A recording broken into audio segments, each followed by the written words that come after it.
ఎందుకు ఈ విధంగా చేస్తున్నారు? అడుగడుగున యాదవ జాతిని తొక్కేయడానికి ఎందుకని ఇంత దారుణంగా వాళ్ళు ప్రయత్నాలు చేయడం? యాదవులను ఘనంగా చూపించడం మీకు ఇష్టం లేదు, కానీ యుగ యుగాల నుంచి చరిత్రలో ఉందంతా యాదవ చరిత్రే. యాదవ చరిత్ర లేని భారతదేశ చరిత్రే లేదు. నేను ఛాలెంజ్ చేసి చెప్తానండి, రమ్మనండి ఎవరైనా సరే చర్చకి, నేను సిద్ధం. రాష్ట్ర కూటులు మొత్తం యాదవులే కదా, కాకతీయులంతా యాదవులే కదా, సంగమ వంశం అంతా యాదవులే కదా, సాళు వంశం అంతా యాదవులే కదా, దేవగిరి యాదవులంతా యాదవులే కదా. నువ్వు యాదవుల చరిత్ర తీసేసి ఎక్కడ చూపిస్తారు భారతదేశ చరిత్రను? చెప్పనని నాకు వెళ్ళని.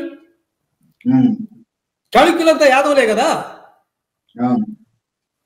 మరి ఇంతమంది చరిత్ర భారతదేశాన్ని పరిపాలించారు వీళ్ళందరూ కూడాను.